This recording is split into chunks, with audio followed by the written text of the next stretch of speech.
Guys, welcome back for the preparing of the financial statement.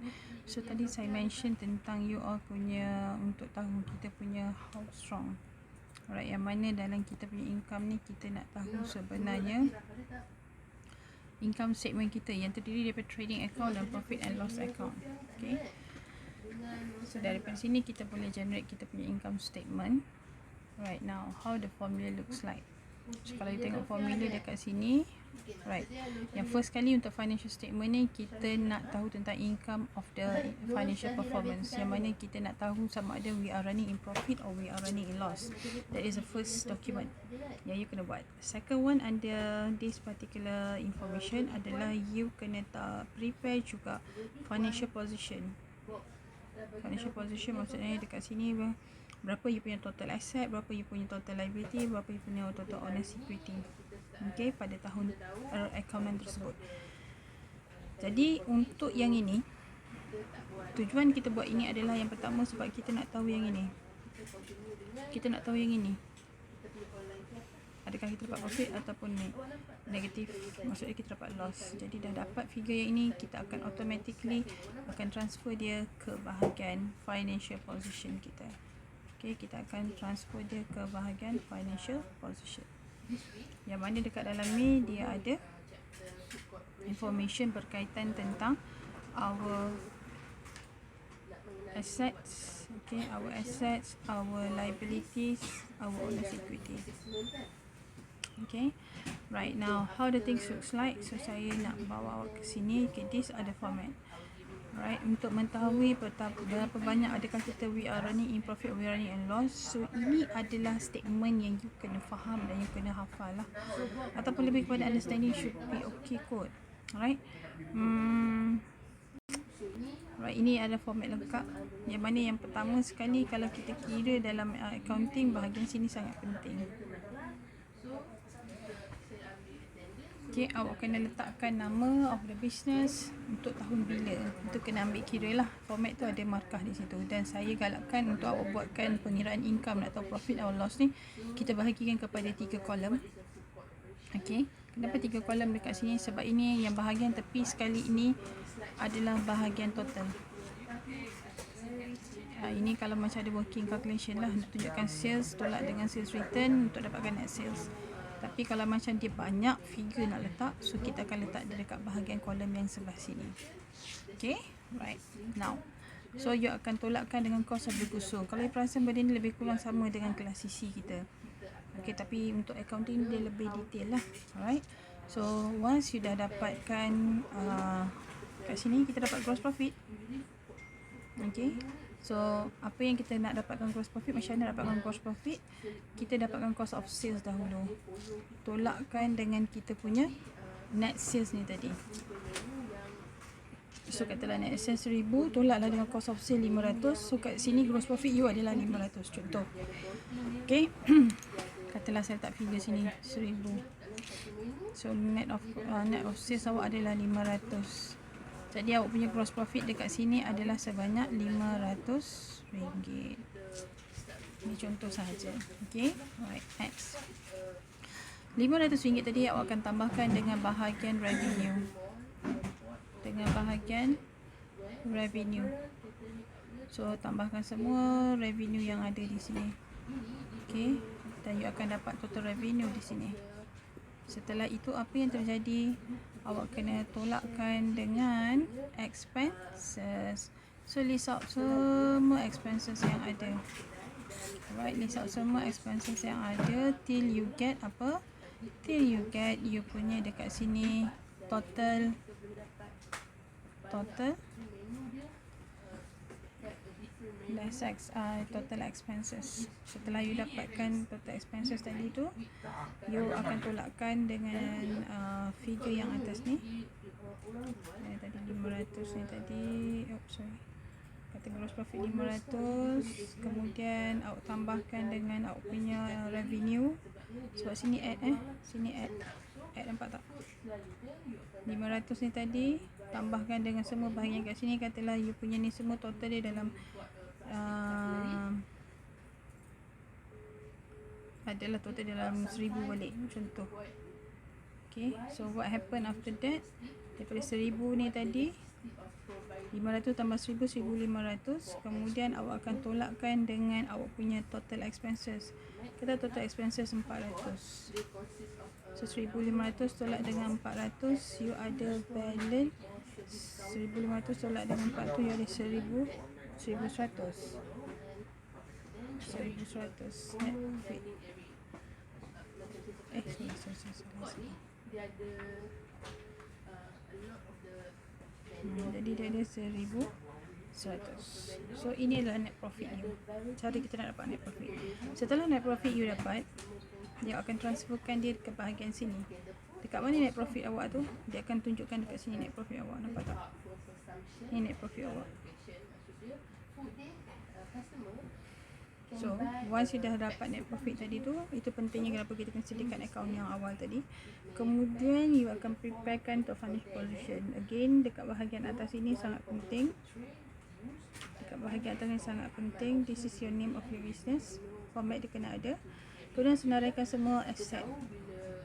Aset, non-current asset, tambahkan dengan current asset. After that, apa you dapat dekat sini, you akan dapat total di sini. Nampak tak? Ni total asset. Kata total asset you kat sini 4,000. Akan down.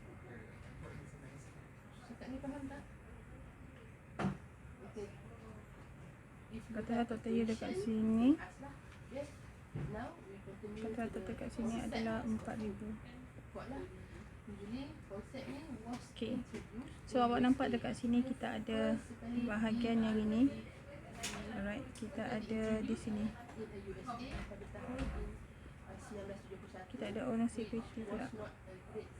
So owner security tolak, tambahkan dengan net profit yang kita dapat, tolakkan dengan drawings. So you akan dapat dekat sini total of your total of your amount. Okay, you dapat closing capital you berapa. Closing capital ni akan ditambahkan dengan semua ni non-current liabilities. Katalah non-current liabilities total ni semua ada 2,000. Alright, yang ini tadi total dia 1,000 contoh. So current liabilities you dekat sini, you senaraikan current liabilities you semua dengan you punya bank draft segala bagai. So sini 1,000. Therefore total dekat sini mesti jadi 4,000. Kenapa 4,000? Sebabnya 4,000 awak kena sama dengan yang 4,000 dekat bahagian sini. Kena sama dengan bahagian dekat awak punya total asset. Meaning here, asset awak liabilities tambah owners equity. Katalah yang tadi 2,000. Owner security awak pun 2,000.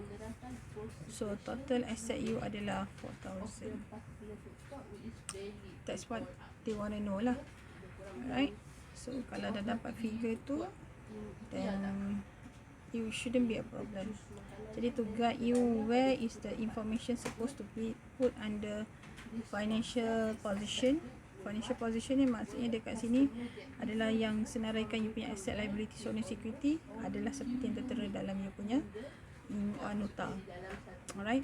Statement of comprehensive income statement yang mana masuk kat dalam income statement kita untuk kita tahu profit and loss. Yang ini kejap saya bagi bawah sikit. Okay.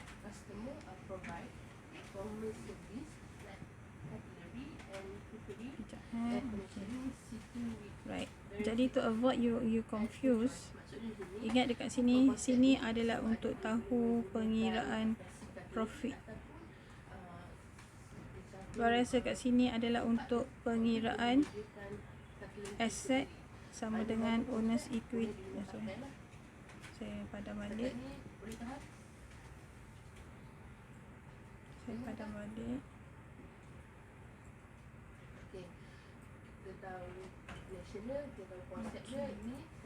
Yang ini pula adalah untuk tahu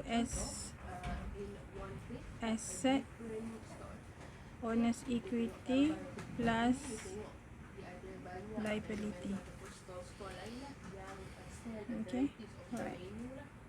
So that will be the information given to you.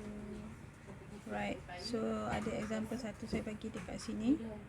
Awak boleh faham dekat sini purchase and sales, right? Ada yang bahagian debit, ada yang bahagian credit. Okay, now inventories adalah yang awak untuk dapat, bila dapat soalan macam ni, awak kena bahagikan yang mana satu dia pergi kepada, yang mana satu masuk dekat bahagian, saya senang panggil SOCI lah. Ini SOCI ataupun SOFP. Yang mana satu pergi kepada bahagian profit and loss, yang mana satu pergi bahagian asset and liability all. Okay, jadinya kalau you tengok dekat sini, sekejap. Okay, kalau you tengok dekat sini, okay, purchase and sales, alright, inventories. Okay, purchase and sales ni kita akan masuk dekat bahagian SOCI. Okay, inventories ni pun sama. Premises ni dengan equipment ni tidak boleh. Premises dan equipment dia akan masuk dekat bahagian asset loss, asset owner's equity dengan loss tadi. Dia akan masuk pada SOFP, alright. SOFP tu yang tadi lah, sebelah kanan tadi tu. And then you asingkan siap-siap. Sales and return ni akan pergi pada SOCI, bank pergi pada SOCI. Kemudian kita ada capital dekat sini, right? Capital ni akan pergi dekat bahagian you punya SOFP. Ada wages, expenses, insurance, advertising, ni semua bahagian their credit. You akan tengok dekat bahagian credit ni. Jadi how the things looks like. So you akan tengok macam ni. Dia punya figure dia akan jadi begini. Right, format saya dah bagi. So just masukkan figure dia, sales and sales return, you akan dapat net sales. Kemudian dapatkan COGS. Okay, yang ini adalah SOCI, Statement of Comprehensive Income. Awak masukkan kat mana sales expenses in order for us to know berapa you punya net profit dekat sini. Selepas dah dapat net profit, baru you buat SOFP, yang mana you masukkan semua current asset, owner's equity dan liabilities, dan make sure you ada net profit dekat sini. Masukkan net profit dekat SOCI tadi, masukkan dekat sini net income, net profit ni. Okay, and then you lepas tu kita ada apa lagi?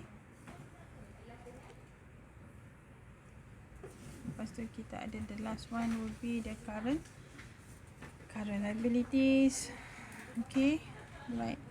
Jadi dekat sini cuba you tengok figure dia. Macam saya cakap tadi, asset awak dah total cut, awak dapat 107980. Owner's equity tambah dengan liability you dapat 107980. Kalau ada balance dua meaning that you punya account daripada trial balance sampailah kepada trading account sini semua betul. Alright. So I think that's all for today. This is for our lesson on our class. Alright. Just repeat back this video if you do not understand. Alright, just can WhatsApp me if you wanna go for it. Right, thank you for your attention. Thank you for paying attention for our class today. Right, take care. Assalamualaikum. Have a nice day.